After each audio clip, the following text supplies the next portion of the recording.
Un cordial saludo a todas las personas que nos acompañan en esta transmisión. Me presento, mi nombre es Jorge Villamil y el día de hoy tengo el gusto de compartir con ustedes esta temática que he denominado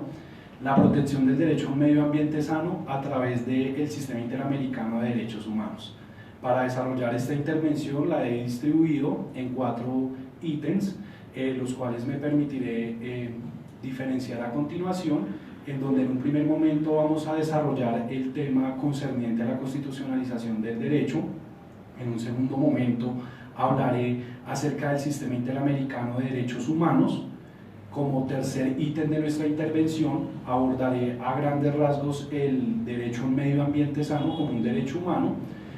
El cuarto y último escenario en el que me enfocaré será en el tema del control de convencionalidad y cómo este mecanismo sirve para garantizar y proteger desde el Sistema Interamericano de Derechos Humanos el derecho a un ambiente sano, ¿verdad? Bajo esta óptica es importante que tengamos claro los diferentes escenarios o diferentes casos que ha emitido la Corte Interamericana de Derechos Humanos al respecto, para concluir con unas pequeñas conclusiones parciales de esta investigación, que lo que espero es que para ustedes deje como temas en el tintero que sean bastante importantes para que ustedes en el futuro puedan desarrollar investigaciones concernientes a la temática que el día de hoy vamos a desarrollar. Iniciando entonces con el tema de la constitucionalización del derecho, tenemos que establecer que este hito inicia a partir de la culminación de la Segunda Guerra Mundial, cuando los vencedores de esta guerra empiezan a imponer un nuevo orden político, social, económico y, pues lo más importante para nosotros, un nuevo orden jurídico. Y ellos empiezan a observar en las diferentes constituciones de los nuevos estados constitucionales o de los estados constitucionales modernos, en donde establecemos 4 escenarios muy importantes. El primero, las nuevas expediciones de constituciones como la italiana en el 47 y la alemana en el 49, a modo seguido, pues el nuevo paradigma que se establece o el nuevo, o lo que se conoce hoy por hoy como nuevo constitucionalismo, y las nuevas fuentes del derecho que emanan de diferentes textos, tanto como nacionales como internacionales. Así pues, también tenemos que hablar a grandes rasgos de los cambios estructurales que se han venido estableciendo en los diferentes estados de la comunidad internacional. Así pues, tenemos que establecer que aquí, con esta ruptura en los ordenamientos jurídicos de los estados de la comunidad internacional, pasamos de un estado legicentrista a un estado constitucional, en donde el estado legicentrista tenía unos aspectos muy generales que permiten diferenciarlo a grandes rasgos del estado que hoy por hoy conocemos como estado constitucional o estado constitucional de derecho, ¿verdad? Así las cosas, tenemos que establecer que en el estado legicentrista teníamos una primera característica, que era que la ley era la única fuente formal del derecho, ¿cierto? Lo cual establecía que los jueces en las providencias que emitían solamente estaban sometidos al imperio de la ley y sus fallos debían enmarcarse o argumentarse con base en los parámetros preestablecidos por la ley. Así las cosas, debemos destacar que en palabras de algunos doctrinantes como el doctor Andrés Velandia Canosa, se dice que los jueces eran la boca de la ley, ya que no podían interpretarla ni darle un alcance diferente al que la propia ley establecía. Así pues, también tenemos que establecer que otra de las grandes características de este estado legislativo era que estaba sometido al principio de legalidad y que la Constitución propiamente dicha era vista netamente como una carta política, en donde los postulados que se establecían allí eran simples invitaciones a los poderes públicos para que actuaran, y no había un poder coercitivo que se hiciera exigible tanto por las mismas autoridades públicas como por los gobernados aquellos postulados que se establecían en los textos constitucionales de aquella época. Por ende, se podría establecer que las constituciones netamente eran cartas políticas sin ninguna fuerza vinculante dentro del ordenamiento jurídico. A su vez, tenemos que establecer que en el estado legislativo no había una protección internacional de los derechos fundamentales o derechos constitucionales que se establecían en los diferentes ordenamientos jurídicos. Así pues, el derecho internacional no tenía una inserción o no tenía una fuerza vinculante dentro de los mismos ordenamientos jurídicos, lo cual con el tiempo y a través del nuevo constitucionalismo se va reafirmando y va generando un cambio de paradigma. Entonces, dicho lo anterior, a grandes rasgos, tenemos que establecer las nuevas características que se generaron a partir del Estado constitucional de derecho, siendo una de ellas, y muy importante, el activismo judicial. El activismo judicial visto desde una óptica de que los jueces, ¿cierto?, podían interpretar, ir más allá de las normatividades que expedía el poder legislativo de los diferentes estados para darle un alcance tal que permitiera proteger de manera efectiva los derechos que se establecían en los diferentes instrumentos nacionales y, como veremos más adelante, también de ámbito internacional. Otro de los aspectos muy importantes y significativos es que las fuentes del derecho se amplían de manera notoria,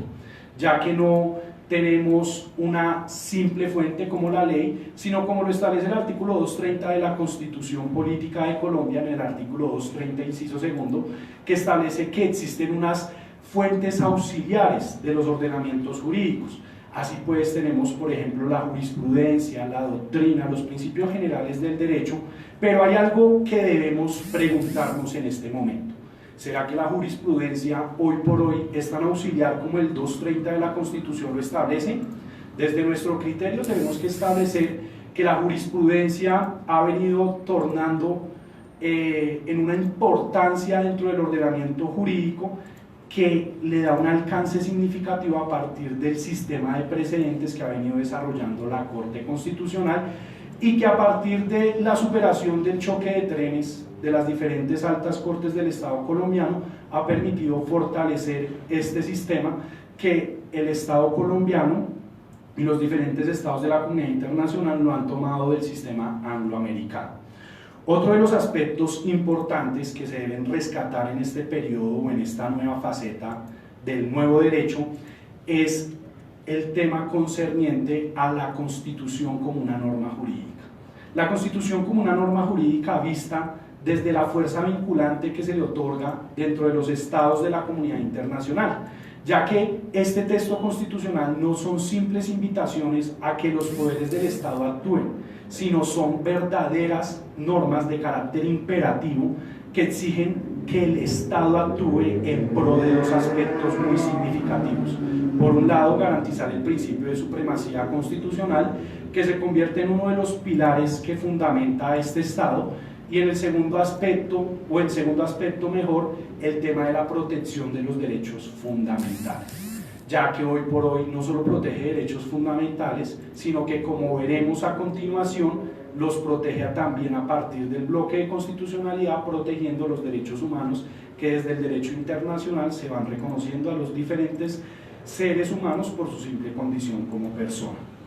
Así pues, tenemos que establecer que uno de los aspectos primordiales o que se destacan dentro de este nuevo Estado es la figura del bloque de constitucionalidad. Y en palabras del doctor Andrés Velandia Canosa, tenemos que establecer que este Estado constitucional es un Estado convencionalizado,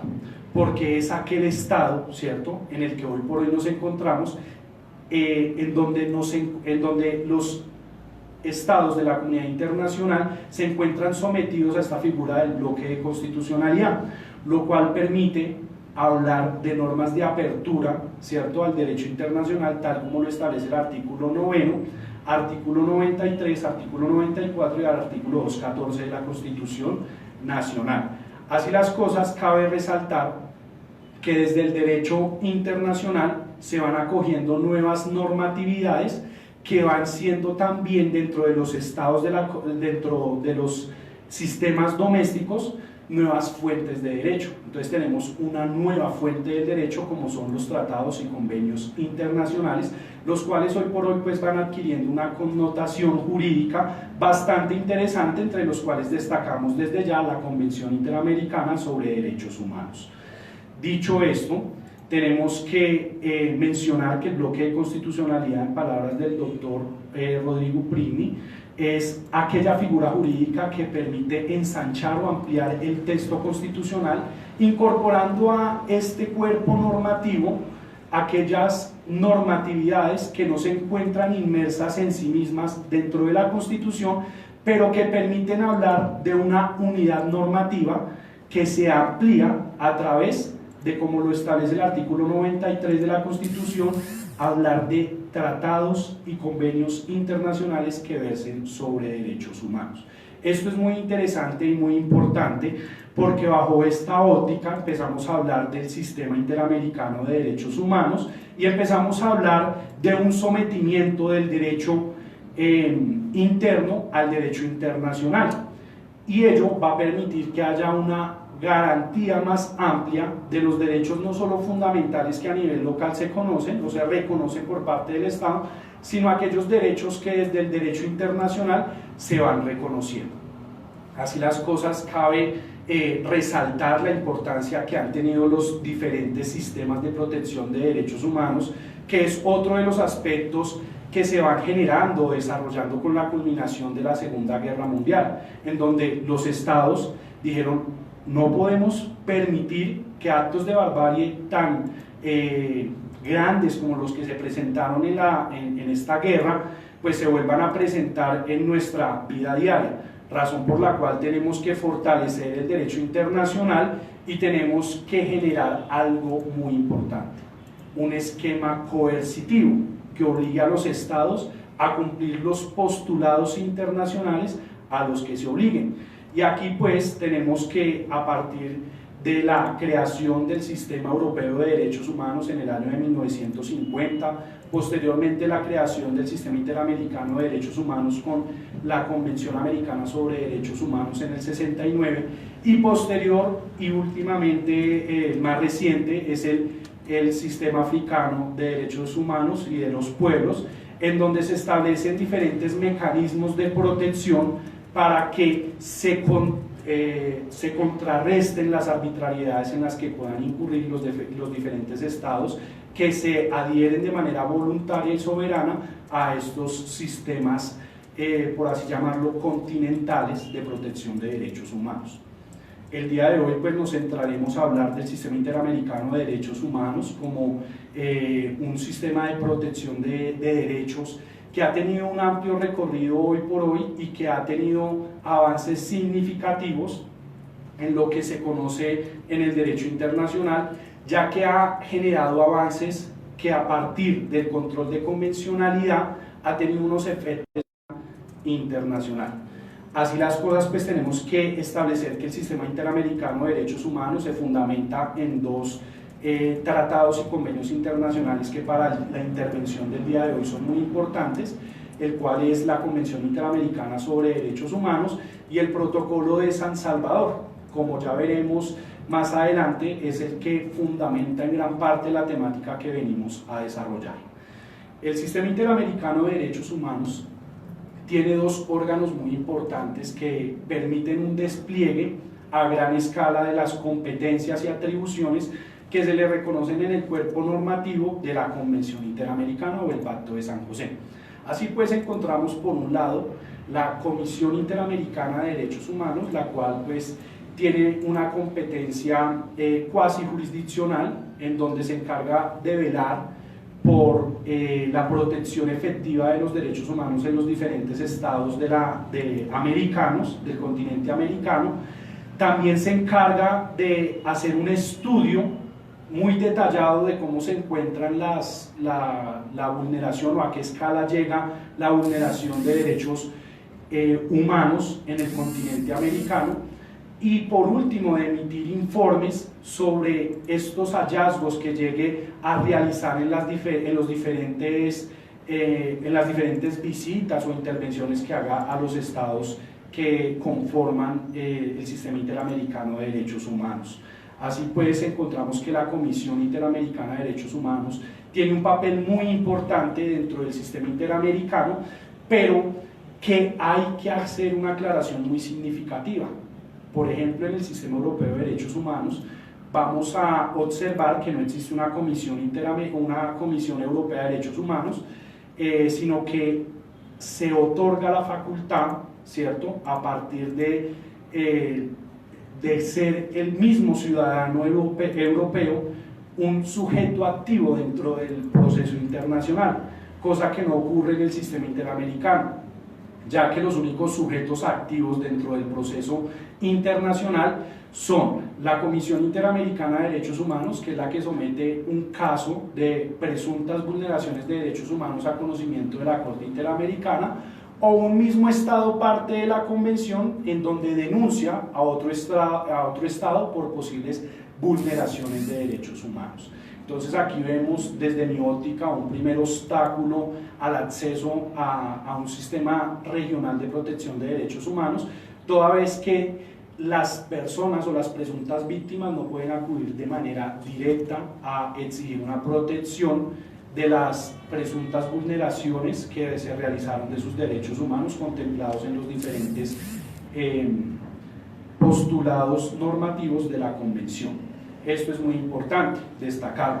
A modo seguido también tenemos que establecer que el sistema interamericano de derechos humanos se fundamenta en un principio básico, que es el principio de subsidiariedad, el cual impone que el sistema es residual y a él no se puede acudir de manera directa. Hay 3 excepciones o 3 reglas generales para que podamos acudir a exigir una protección al sistema interamericano de derechos humanos. En un primer momento tenemos que hablar del agotamiento de los recursos internos. Este agotamiento de los recursos internos debe ser en gran medida llegar hasta las últimas instancias judiciales que se reconocen por parte de las legislaciones procesales de cada Estado. Acotar esas instancias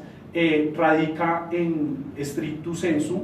tener un último fallo por la autoridad o el órgano de cierre de la respectiva jurisdicción, y así pues se establece un término de 6 meses para que, una vez emitida esta decisión o este fallo, la persona queda facultada para acudir ante el Sistema Interamericano de Derechos Humanos por medio de una presentación de una demanda o denuncia ante la Comisión Interamericana de Derechos Humanos. Siguiente requisito o excepción a la regla general que acabamos de mencionar es que se transgreda o vulnere el plazo razonable. ¿Pero qué se entiende por plazo razonable? Se debe entender por plazo razonable un lapso determinado a través del cual se considere que el Estado pudo llegar a realizar las actuaciones pertinentes, idóneas, para garantizar una efectiva administración de justicia a la persona que considera que se le han conculcado sus derechos. La Corte Interamericana, en su desarrollo jurisprudencial, ha sido muy cuidadosa al desarrollar el plazo razonable, toda vez que este término resulta ser muy subjetivo para algunas personas, porque lo que para una persona puede ser un plazo razonable de 6 meses, para otra puede ser de 5 años o para otra de 1 mes. Entonces se han desarrollado diferentes parámetros desde la jurisprudencia de la Corte Interamericana de Derechos Humanos, lo cual permite hoy por hoy establecer si el Estado ha cumplido o no ha cumplido con sus obligaciones internacionales. Así pues, tenemos que entre una de esas características o presupuestos que ha establecido la Corte Interamericana de Derechos Humanos es las actuaciones desplegadas por el Estado. ¿Qué ha hecho el Estado en lo referente a la investigación o protección del derecho que se alega como conculcado? Esta sería la primera situación que entraríamos a mirar, porque no es lo mismo hacer una investigación de un homicidio en donde tenemos el cadáver a la vista, por así llamarlo, o que hacer una investigación de un homicidio en donde no aparece o no tenemos el cuerpo para hacer la respectiva investigación. Así las cosas, resulta un poco más complejo hacer la respectiva investigación del homicidio en donde el cuerpo no está, y por ende hay una complejidad respecto al órgano encargado de hacer la acusación o de hacer la imputación del ilícito que se comete, por lo cual hay una complejidad en el asunto, y el Estado pues debe adoptar las medidas necesarias para tratar de garantizar a las víctimas indirectas ¿cierto?, los derechos que consideran conculcados con la comisión de dicho ilícito. Así pues tenemos que entrar a hacer una ponderación de qué ha hecho el Estado para solventar dicha vulneración de los derechos humanos de esa persona. A modo seguido, tenemos que establecer la última consecuencia o el último parámetro que mencionaríamos o que se establece más bien en la Convención Interamericana de Derechos Humanos, y es que el Estado no cuente dentro de su legislación interna con el mecanismo o el instrumento adecuado para proteger dicho derecho humano. Y esto se presentó en una época, más que todo en la década pasada, respecto con Guatemala, la cual no establecía dentro de su legislación interna el delito de desaparición forzada, cuestión que pues dificultaba para las personas o las víctimas indirectas hacer justicia o exigir justicia cuando se presentaran esos hechos respecto a alguno de sus familiares. Al no existir el mecanismo, pues las personas no podían acudir a la administración de justicia para que se hiciera una investigación acuciosa, juiciosa y pues diligente por parte del Estado, pues porque no tenían el procedimiento ni el proceso para adelantar los respectivos trámites.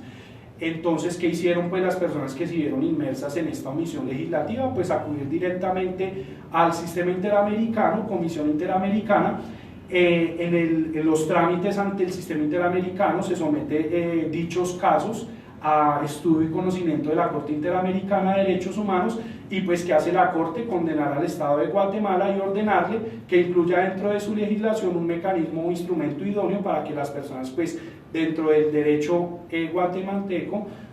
puedan exigir la protección efectiva de dichas garantías. Así las cosas, pues ya tenemos claridad de los tres parámetros que nos permiten acceder al sistema interamericano de derechos humanos a través de la presentación de una denuncia o demanda o petición ante la comisión. Agotado este requerimiento, pues la comisión hace un respectivo estudio de las presuntas vulneraciones de derechos humanos que se alegan, y dicho esto, si considera, ya después de hacer todo el trámite respectivo, si considera viable, después de rendir los informes y hacer el respectivo procedimiento que se establece en la Convención Interamericana, si se somete o no el caso a conocimiento de la Corte Interamericana de Derechos Humanos. Una vez este caso es sometido a la Corte Interamericana de Derechos Humanos, tenemos que establecer desde ya que la Comisión Interamericana de Derechos Humanos pues cuenta con 7 jueces, los cuales son elegidos por la Asamblea General de la Organización de Estados Americanos, de sendas ternas enviadas por los diferentes estados que conforman dicho sistema de protección de derechos humanos. Y algo muy importante acá, la Corte Interamericana sí es un órgano jurisdiccional que puede condenar a los estados por las presuntas vulneraciones de los derechos humanos que se lleguen a materializar en alguno de los estados que forman parte de la convención. Y aquí debemos hacer un pequeño análisis. La Corte Interamericana de Derechos Humanos en el año 2018 condenó, o al estado que más condenó fue a Colombia, lo cual pues genera preocupaciones dentro de nuestro escenario jurídico, y pues desde ya aprovecho para hacer una reflexión general que ello demuestra la necesidad de establecer una codificación procesal constitucional para regular de manera efectiva, ¿cierto?, el acotamiento de los recursos internos, para evitar que el Estado colombiano en gran medida siga siendo condenado en el derecho internacional, para fortalecer el sistema de precedentes constitucionales y así pues que haya una jurisdicción constitucional fuerte conformada por la Corte Constitucional que ya existe, tribunales constitucionales y jueces constitucionales a través de una codificación procesal constitucional, lo cual en gran medida pues desde nuestra óptica y desde lo que la Asociación Colombiana de Derecho Procesal Constitucional ha como tal señalado o reseñado en sus diferentes intervenciones y congresos, ello generaría posibles estrategias que tiendan a evitar que el Estado colombiano siga siendo condenado internacionalmente. Otra de las competencias que, pues, por el tema que estoy desarrollando tengo que establecer de la Corte Interamericana es lo referente a la competencia consultiva que tiene la Corte Interamericana. Esta competencia consultiva la desarrolla a partir de las peticiones que son presentadas por los estados, por la Comisión o por organizaciones no gubernamentales o organizaciones encargadas de proteger y promover los derechos humanos desde la órbita internacional. Para que la Corte pues haga un pronunciamiento de fondo tiene que ser una petición formulada de una manera muy específica sobre un asunto particular para determinar si dicha actuación o dicha normatividad puede contradecir o contravenir algunos de los postulados que se establecen en el derecho internacional. Debemos hacer ya empezar a aterrizar nuestra intervención a lo que venimos a hablar el día de hoy, que es el derecho a un medio ambiente sano y su protección desde el Sistema Interamericano de Derechos Humanos. Era importante señalar qué órganos componen el Sistema Interamericano, cuáles son sus competencias, ¿cierto? Las funciones que cumplen a través de los parámetros que les son otorgados por la Convención Interamericana, y pues ya ahora sí podemos hacer un énfasis y hacer el siguiente cuestionamiento. ¿Se puede proteger el derecho a un ambiente sano desde el Sistema Interamericano de Derechos Humanos? Tenemos que establecer desde ya que sí es posible, pero tenemos que empezar a hacer un análisis muy acucioso de cómo se hace esa protección. Así las cosas, pues me permitiré hablar del derecho a un medio ambiente sano como un derecho humano, el cual pues se empezó a desarrollar con la Declaración de Estocolmo del año de 1972, en donde los estados de la comunidad internacional, por la creciente preocupación en la interrelación que el ser humano estaba teniendo con su ambiente, con su ecosistema, empezaron a generarse políticas desde el derecho internacional para que así se empezara a promover políticas públicas que permitieran proteger de manera efectiva el derecho a un medio ambiente sano, ya que se empieza desde el derecho internacional a generar una fuerte polémica sobre qué debe primar. Si el derecho humano al desarrollo sostenible, ¿cierto? El derecho que tiene toda población, toda persona, de desarrollarse día a día en su órbita política, social, económica, jurídica, etcétera, etcétera, frente al derecho a un medio ambiente sano. Son postulados e interrogantes bastante interesantes que generan un cuestionamiento interno por parte de cada uno de los estados, que son cuestionados y son debatidos por primera vez en el año de 1972 en Estocolmo, y allí se fijan unos principios básicos que permiten empezar a establecer que el medio ambiente tiene que tener una armonía con el desarrollo sostenible y que la explotación que hoy por hoy realicen las generaciones presentes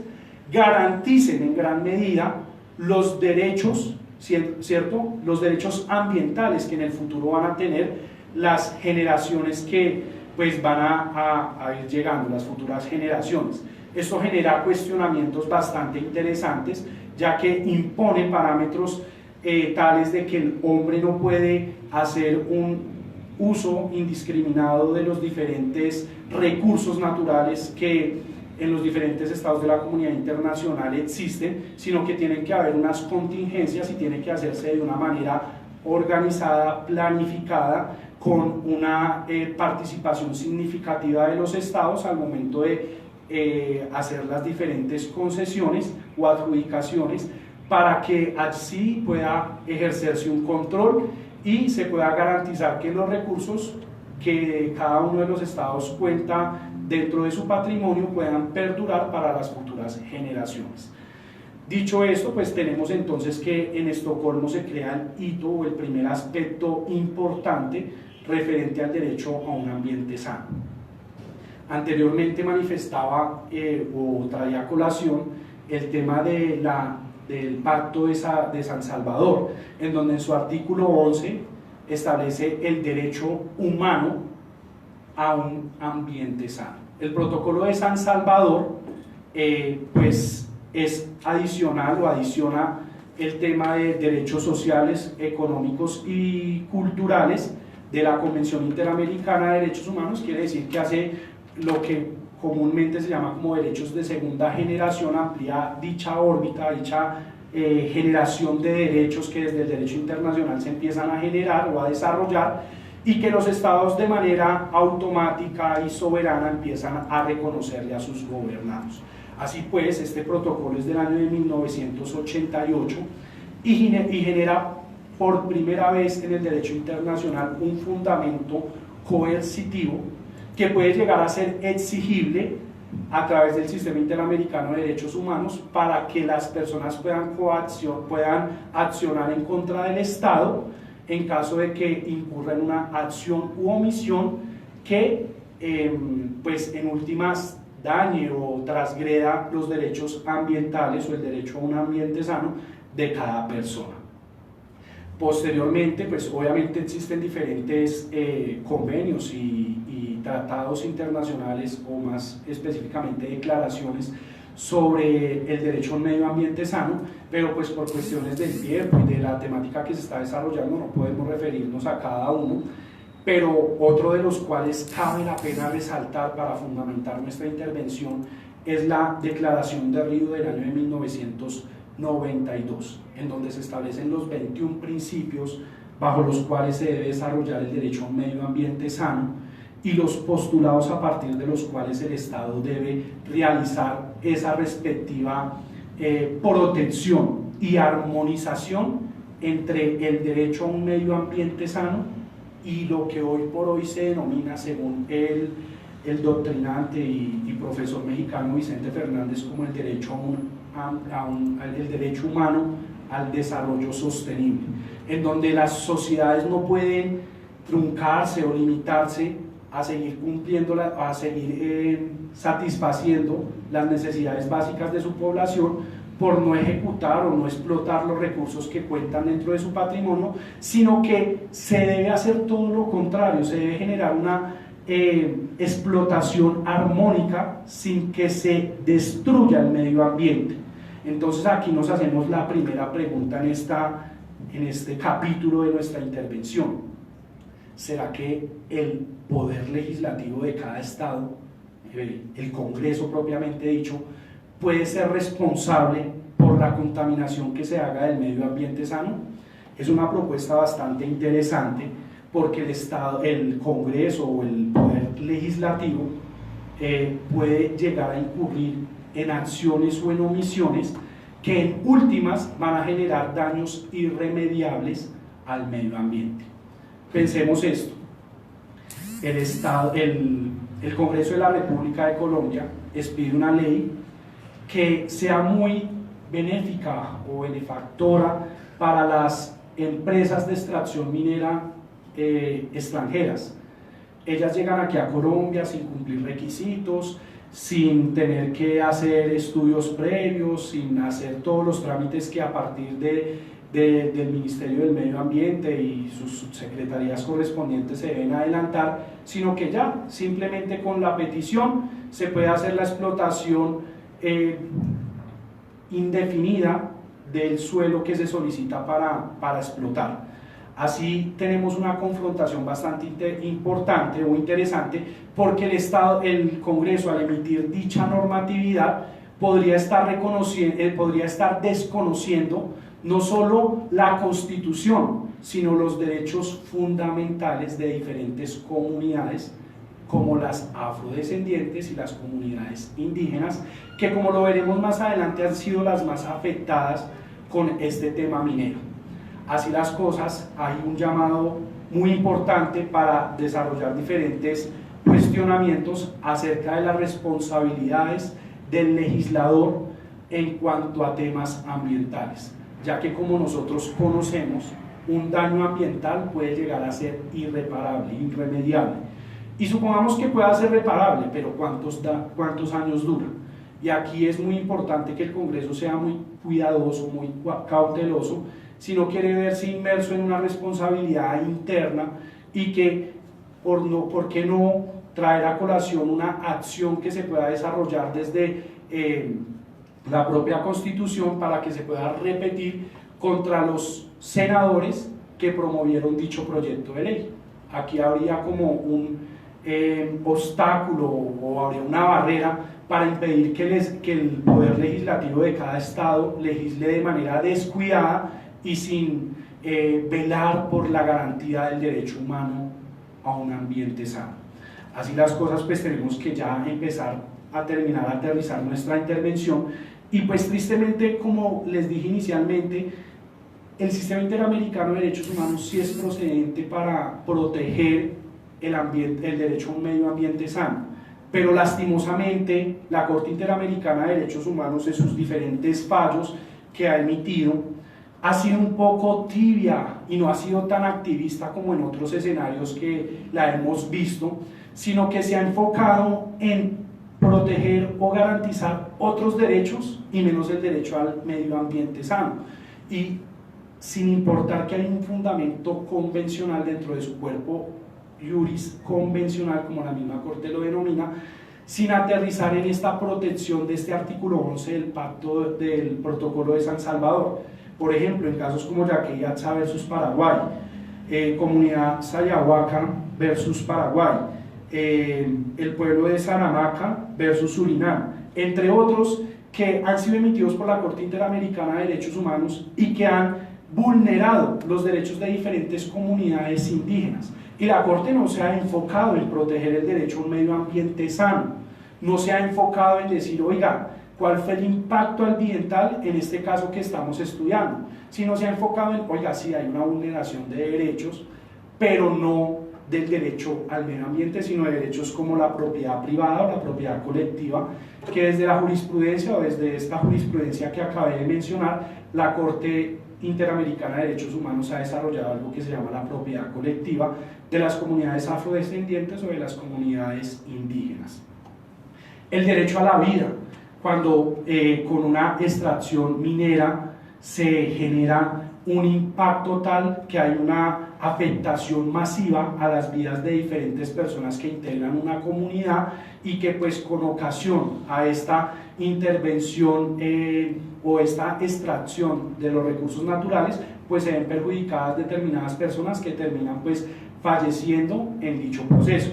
El derecho a la salud, que también se contempla en la Convención Interamericana de Derechos Humanos, y que pues en últimas es el efecto colateral por la indebida extracción de los recursos naturales en los diferentes estados de la comunidad internacional, específicamente en el continente americano.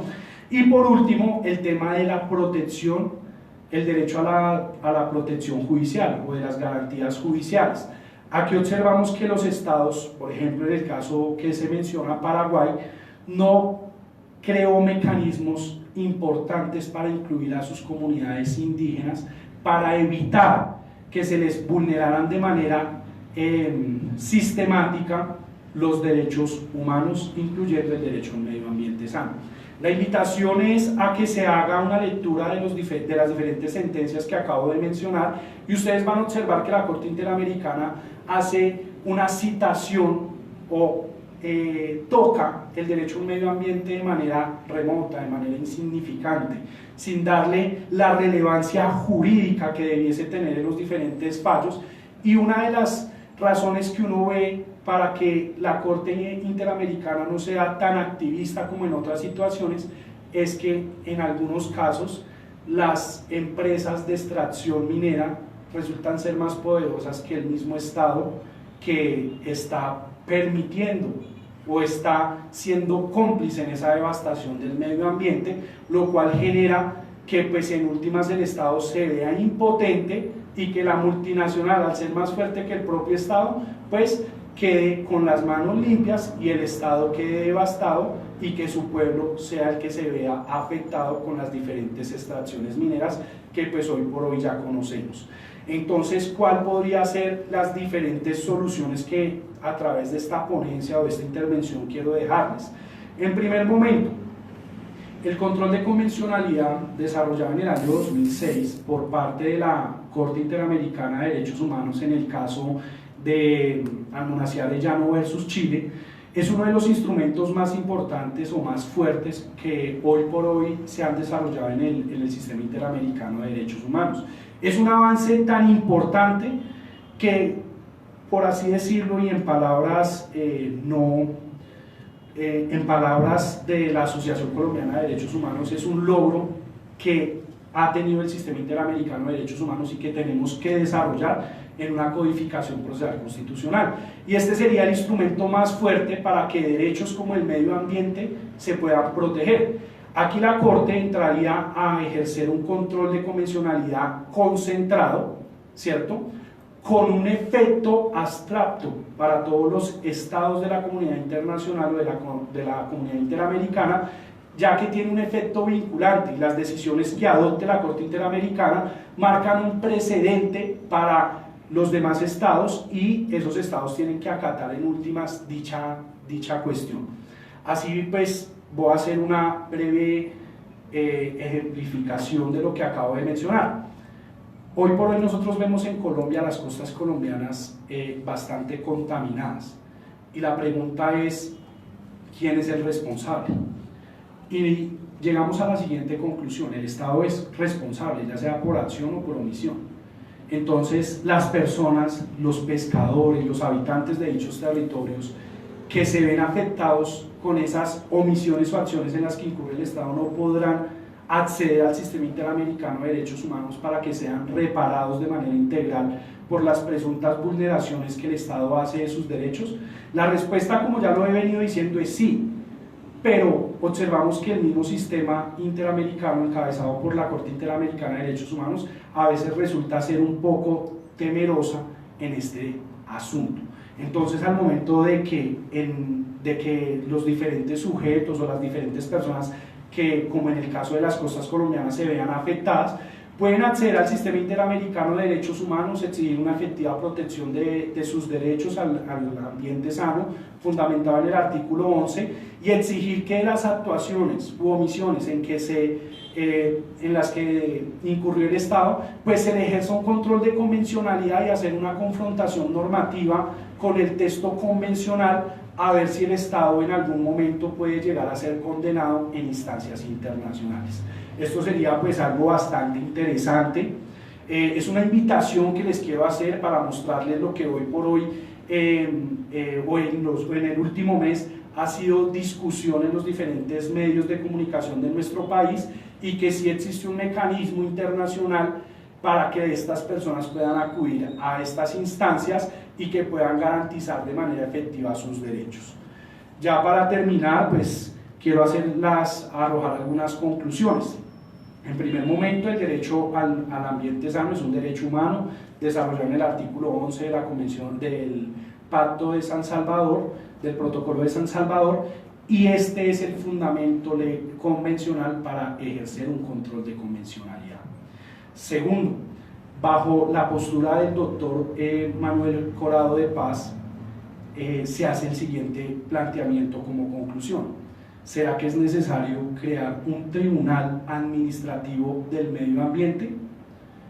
Desde ya pues yo considero que como tal un tribunal del medio ambiente o especializado en derecho ambiental, no, pero sí sería necesario que los jueces constitucionales y los tribunales constitucionales absorbieran esta competencia como jueces naturales para que puedan ser partícipes o sujetos activos de la protección del derecho a un medio ambiente sano a través de ese activismo judicial que en el libro del doctor Diego López Medina, en el derecho de los jueces, logramos pues evidenciar. ¿Cómo se protegería en el derecho interno dicho derecho humano? Es muy sencillo, muy fácil. Pues básicamente existe un juez constitucional que se desarrolla en una codificación procesal constitucional en donde se le atribuyen unas competencias. Entonces, el primer escenario de protección sería la acción de tutela en caso de que se vulnere o transgreda el derecho a un medio ambiente sano, así sea un derecho que no se encuentre dentro del capítulo de derechos fundamentales establecido en el artículo 76, pero ello no es óbice o obstáculo, como la misma Corte Constitucional en la sentencia T406 de 1992, el magistrado ponente Ciro Angarita Barón decía que con la nueva Constitución los derechos fundamentales van a ser los que los jueces en sus providencias digan. Entonces la tutela sí es procedente para proteger dichos derechos humanos o dicho derecho humano como el derecho a un medio ambiente sano. Segunda acción constitucional que puede ser muy pertinente y muy adecuada para proteger dicho derecho, la acción pública de inconstitucionalidad, que pues es competencia privativa de la Corte Constitucional. Y pues aquí podemos observar que todas las legislaciones que sean emitidas por el Congreso de la República puedan tener una limitante muy importante, muy significativa por parte de la Corte Constitucional, hacer una confrontación y limite dichas arbitrariedades en las que pueda incurrir el Poder Legislativo del Estado colombiano. Tenemos también otras acciones como las acciones populares, las acciones de grupo, en donde las acciones populares pues son preventivas y las acciones de grupo ya son de temas, ya son indemnizatorias y son posteriores a la consumación del daño, pero que necesitan hoy por hoy, y en palabras de la Asociación Colombiana de Derecho Procesal Constitucional, una codificación procesal constitucional para hacer un fortalecimiento de dichos mecanismos establecidos en la Constitución y que permitan a los particulares hacer un ejercicio adecuado de dichos mecanismos. Muchas gracias por acompañarme en esta intervención y pues espero que haya sido de gran agrado este tiempo que me ofrecieron, y agradezco a la Asociación Colombiana de Derecho Procesal Constitucional por abrirme sus puertas, y a esta que es mi alma mater siempre pues agradecimientos infinitos. Muchas gracias.